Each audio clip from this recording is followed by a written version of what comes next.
That leads us to number 9, which is our superintendent's report. So I will turn it over to Dr. Ross. Thank you, Madam Chair, members of the board, and our community. It's an honor to be here. Again, thank you to our social workers and the angels that they represent to a lot of our students and families. Things that they take care of that we don't see, but they make sure that that support is there, and we really appreciate that hard work. So thank you so much for all of the work that we do see and the work that we have yet to see that you take care of for us and supporting our families. We also, again, thank and congratulate Spring Hill on their many achievements and accomplishments, and we're very proud of the proud tradition that has been created at Spring Hill High School. This is October, and October is Principals Month. We celebrate our principals and administrators. This is our entire administrative team.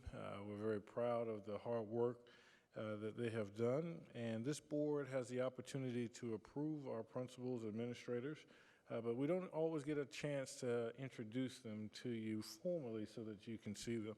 So they've all our new principals are here tonight. They're prepared with 10-minute speeches, each one of them. I'm joking. We just ask that they stand and be recognized.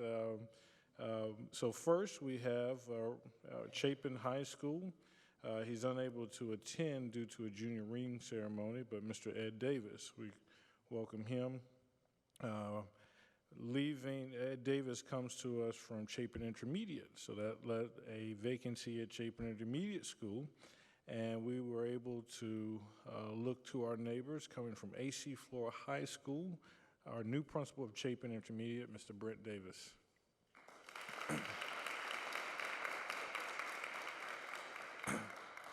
Chapin Intermediate was so fortunate with so many great leaders that we had another former administrator at Chapin Intermediate who is now the principal of Dutch Fork Elementary, Miss Rebecca Dilley.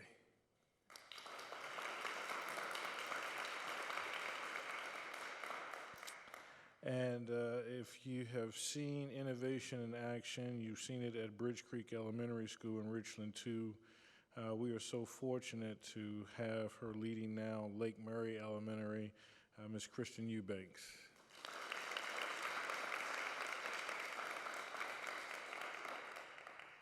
Probably making the longest drive every day to School District 5 of Lexington and Richland counties, is no stranger to us, but truly loves the work that she does at Nursery Road. Former assistant principal, now principal, Ms. Carrie Fisher.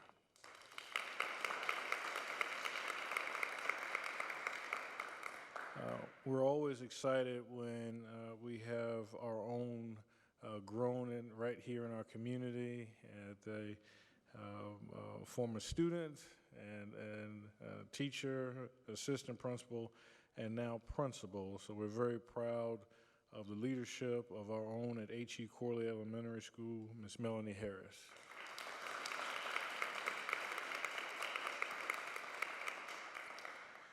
You may have heard of a program that originated out of Clemson University called Call Me Mister. We are fortunate now to add another Mister to our ranks. Very interesting in that program. Over 22 years of that program's existence, 100% of the Misters are still in education. They have not lost one Mister outside of the field of education. They all are serving. And now we have at Harbison West Elementary another Mister, Dr. Thomas Turner.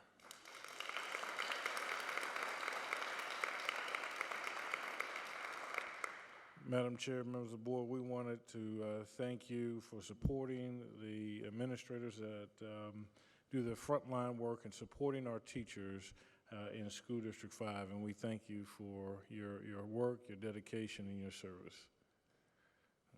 Do you have any questions or comments? Does anyone have any questions for these lovely principals? We could put them on the spot. No, but thank you for everything that you all do, seriously. Yes.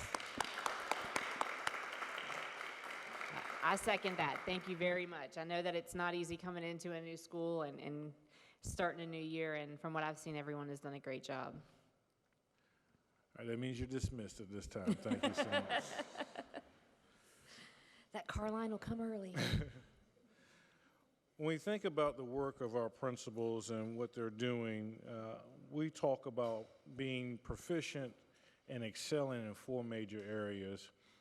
Research recently as 2021 says that a principal needs to be highly engaged in instructionally focused interactions with teachers. We look at the work of the amount of standards and the indicators, the changing movement of curriculum. All our principals need to be highly engaged to be able to have those instructional conversations with the teachers. The principal is also the #1 person of that building responsible for the productive school climate. They are the cheerleaders for that building. They are the ones that are promoting how we feel in the things that we do in a school building. Everything from student discipline and to providing opportunities for academics, for productive educational experiences, but also just supporting the community as a whole. They facilitate productive collaborations and professional learning communities. They help teachers help themselves in learning, and also they're able to manage their personnel and resources strategically. This is a difficult task, and we thank all of our principals and directors for their hard work to make this a reality each and every day. We believe this because we're a system answering 3 critical questions each day. Why do we do this work? How do we accomplish this work? And what have we created? Our vision is the why question, that we love and grow our students. Our mission is the how question, that we're focused on academic, social, and emotional growth and development. And our what, or our outcomes, are identified by our strategic plan. We have 4 performance goals. We have 6 strategies on our school climate goal, 6 strategies on our teacher administrative quality goal, which we've outlined some today, and 6 strategies for student achievement and 8 strategies for our gifted and talented. And so we measure these throughout the year. You'll have an opportunity to revisit the strategic plan as we do annually. We mark this year as the growing season. This is an opportunity to not only celebrate achievement, but to celebrate the growth of students. If you remember last year, as required by the State Department of Education, we're to do 3 formative assessments every year in grades 2 through 8. We use measures of academic progress, which is called MAP. And this would let us know if we were to take the SC Ready today, what percentage of our students would be on level, meeting that expectations, and which students would be off level, not meeting. Blue lines are all the students who are on level, red lines are the students who are off level. This was last year's data. This is the starting point that we had, really focusing on turning those red bars to blue bars. Our teachers and administrators, our support, have been working tremendously. I want you to focus on the blue bars and the red bars as we look at this year's fall map. You can see that, except for one category, all of the blue bars have outpaced the red bars. Still have work to go, but we start off at a much better launching point than we did last year. That's a testament to the growth that we have in our school district, and we're very proud of the very hard work that our teachers, our support, our administrators, and our families are doing to grow our season. So it's indeed the growing season. Again, last fall, every category, there were more students off level than on level. There's a different reality for today. We look forward for standing on this strong foundation as we move forward. When it comes to our high schools, we look at, are we preparing them for college, career, and as we talked about this morning, earlier today, life. We've set a strategic plan goal of 90.5% of our students being to graduate within their four-year cohort. Right now, we're at 83%. That span between the 83% and the 90% or 100%, maybe 200 students.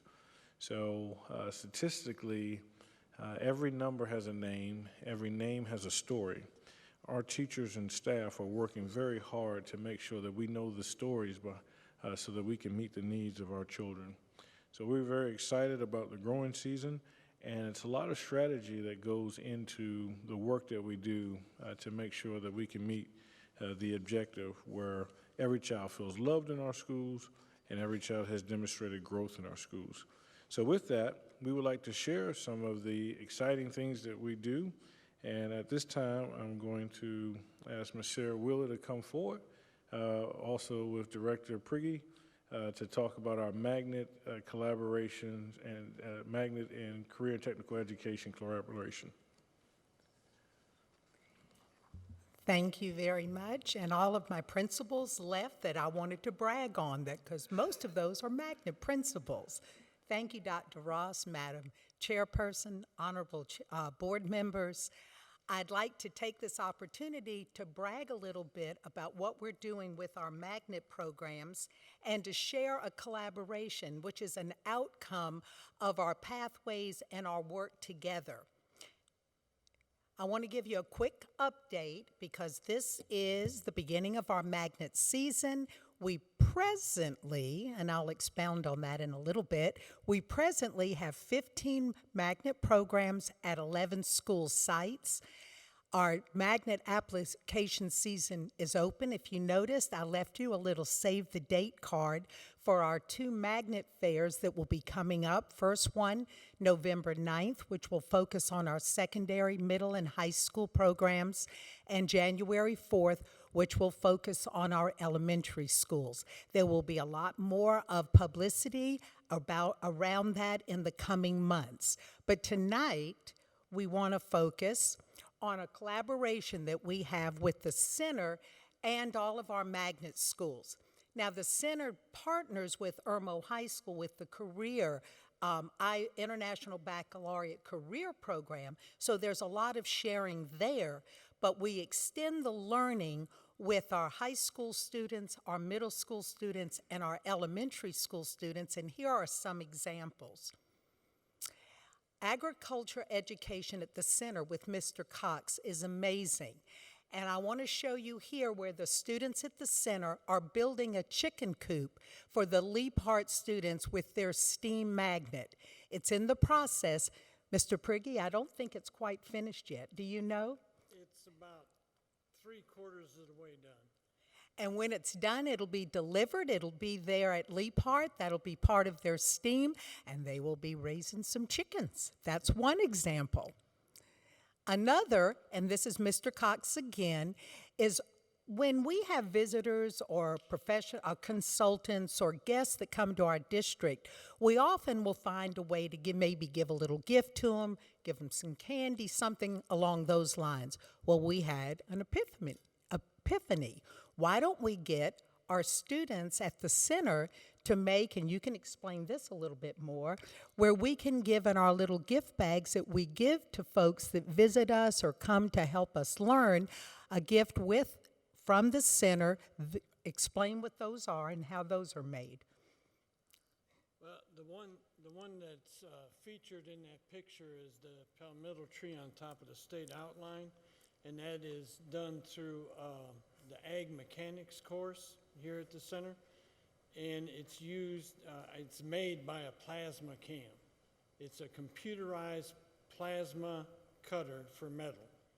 And we also do some aluminum flags and different awards that Dr. Ross has wanted us to do through our machining program, our CNC operator program, which is now partnered, I'm gonna brag a little bit, partnered with Midlands Tech and Apprenticeship Carolina. We have 23 students that are going through that program. And on a personal note, that particular picture down at the bottom has a plaque that has Magnet Schools of America. And I was a president of that organization a few years ago, and the outgoing president always gives a gift to their board. And the gift usually is representative of where that president is from. So I was so proud to be able to give them the palmetto tree with the moon and with the plaque that said Magnet Schools of America. So we're all over the country. This is a really big collaboration, media technology with Ashlyn Langley. In the past, we have paid providers that charge a lot of money to do videos professionally. And we stopped and we went, wait a minute, why? We have the center and we have media technology. And this year, they've taken on a tremendous task. The students are preparing our marketing videos and our high school choice videos. Those are our 4 high schools, and all rising 9th graders get to see those videos while they're at their middle schools. And then our marketing for Magnet will be a video available on our website that people can click in and see. And this year, we've got our own students. In fact, I got the first script today to sign off as they're developing that. So that's outstanding. And Nursery Road Arts Magnet also last year put on an original opera, which meant they started from scratch. They came up with the idea, they wrote it, they built the set and everything. And they got guidance from our center, and the center students came out and videoed that for them. Also, our culinary arts with Chef Duggan. And if anyone has had the opportunity to eat his food, it's fantastic. So this year, last year again, we went to an outside provider to make cookies for us with our little seals on it to give away at the Magnet Fair. This year, we have the center students doing that for us. So that's just an example of the wonderful collaboration and the way we utilize our own students and a pathway. They work with our younger students so they can see the opportunities that are out there for them. And now, drum roll, please. Can someone give me a drum roll? There we go. All right. This has got to be verbal because I've been told that we can't do a press release until the official press release comes from the U.S. Department of Education. But School District 5 is a recent recipient of a new Magnet Schools Assistance Program grant for $9.6 million to put 2 magnet programs into 2 of our existing schools. That's why we have 16 now, not 15, but I didn't put it in writing. Well, one of our programs is going to be at Seven Oaks, which is presently a media magnet, but it was put in 2013, and with changes in our society and every student in our district having devices, they sort of lost their uniqueness. So what we're going to be doing is significantly revising Seven Oaks Elementary, and it is going to be a global magnet. And if anyone has been there to see their very diverse student body, and we're going to be utilizing the primary year's International Baccalaureate curriculum for that school. And then our second is going to be Harbison West Elementary Gifted and Talent Development Elementary School. As you all know, they have the Escalaris Academic Academy, which is intellectually academic gifted students presently there. But what we're doing is having a school enrichment model to offer the strategies and opportunities for all kids to develop their individual gifts and talents. So those are the 2 new programs on the horizon. This is a year of our marketing them, doing our training, getting the schools ready, and then they'll actually implement these new programs in 2024, next August, but this year we will spend marketing. So that's our update on magnets. All right, thank you very much. I loved when you said, we can't do a press release, and then you see the press head go right on it. Do we have any questions for Ms. Wheeler? I don't see any, but that is fantastic, exciting news for District 5. So thank you very much. And it's really great to see all of our students collaborating and getting real-world experience with the different programs that we have at the center. So thank you for sharing that. Thank you all very much. We certainly thank you in making those connections. It is the tie-in between the center, our magnet programs, and you see how these work K through 12. These are really great systems. We thank you so much, Mr. Prigge, and Ms. Wheeler has been just super instrumental in providing these opportunities. So we look forward to when we can make the press release and celebrating more. This amazing work cannot be done without support, and School District 5 Election Richland Counties is proud to have the support of a strong foundation. Our foundation has been very instrumental in supporting us in a variety of programs, and so I'll have our Executive Director of the District 5 Foundation, Ms. Lynn Collins, come forward to give an update from our District 5 Foundation. Sorry, I have to take my glasses off so I can read here. All right, good evening, Madam Chair, Dr. Ross, board members, D5 community members, both present and watching virtually. My name is Lynn Collins. I'm the Executive Director of the District 5 Foundation, and thank you so much for having me here tonight. After working in this district for many years, including with many of those amazing principals that were here earlier, I've seen firsthand the many needs of our students and our staff. We know that if there is an unmet need, our teachers can't teach and our students can't learn. We need your help to meet the needs of our students and staff. We are in danger of not being able to meet one of the basic needs, and that is food, our snack pack program. With the price of food going up, the cost of providing one snack pack has risen from around $5 per pack to almost $10 per snack pack. With over 500 snack packs a week, that we pay for 1 week of month of that. That really adds up over the course of 10 months.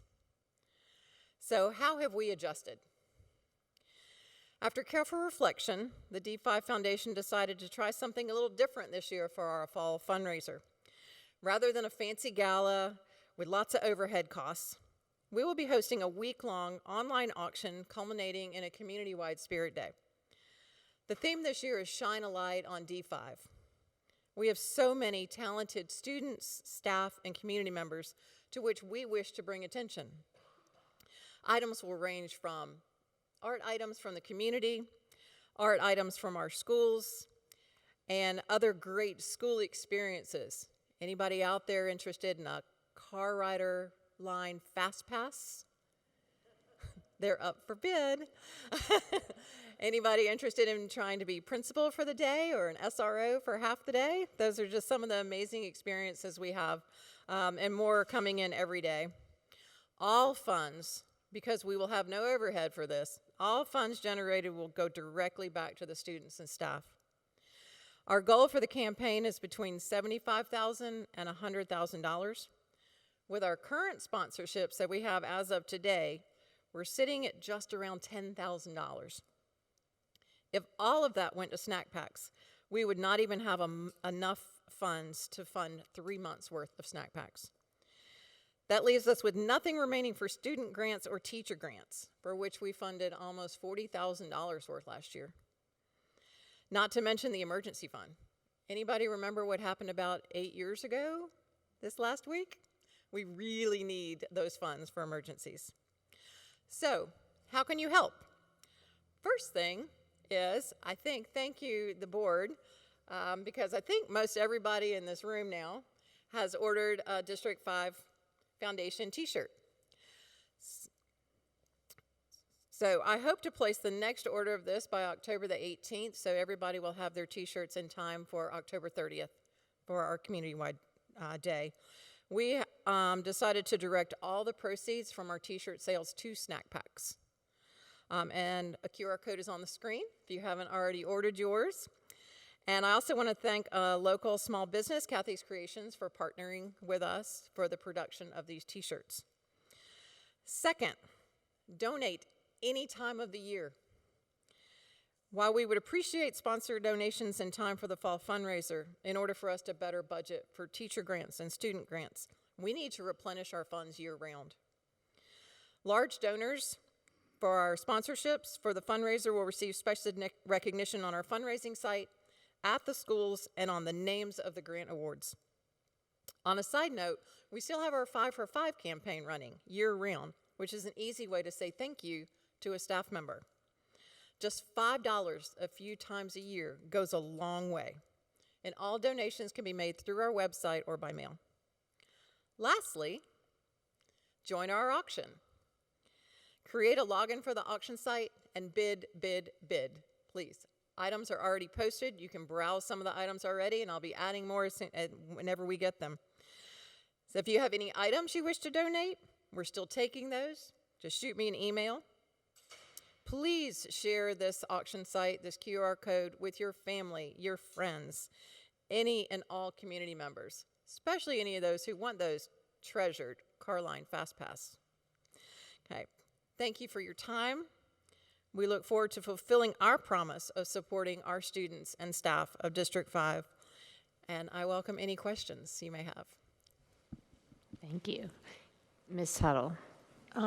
You said the goal was 75,000 to 100,000, right? Yes. So I was just curious, how's that compared to like the last 2 to 3 years? We've never set an official goal the last few years, but since we don't have the overhead of like the caterer and the venue and things like that, the last several years, of course, our goal would have been much higher than that to account for those costs. Okay. So. Other question is, the ring auction is near and dear to everybody's heart. So do we know if we're going to have a ring auction? Oh, like the blinky ring thing? Well, I know you can't really do the blinky. Yeah, it's hard to do the blinky ring game over there. David's Fine Jewelers is the person who is the company that donates those every year. He is one of our major sponsors, but as of right now, we don't have that ring donated. So pressure. Yeah. So we're trying to involve a lot of the schools and getting a lot of those good school experiences. So, you know, if you think back to those galas that you've attended before, it's a lot of administrators who come, and the schools, while we appreciate the baskets that they've put together, it really doesn't involve the staff and the students and the families of our schools. And we really want to highlight those things that they do great and give them a chance to be part of this and part of the excitement and be able to get something out of it. So is there a competition for the schools of who raises the most money for the D5 Foundation? Because I happen to know that there are a lot of competitive students in our district. So we didn't want to base it on the amount of money that was raised, because each school, at least historically, each school varies in what they can afford to contribute. And you've been to the galas before, you've seen the baskets. Some schools do these elaborate presentations. So we did not want to base it on a monetary donation, but Dr. Ross and I have been talking about some way to recognize the schools that seem to show the most spirit on that last day that we have. We're looking at percentage participation. Percentage, yeah, absolutely. Any other questions?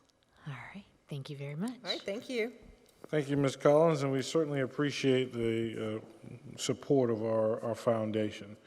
So that is our D5 story, and we're certainly proud of the hard work of all of our staff and our faculty as they support our students.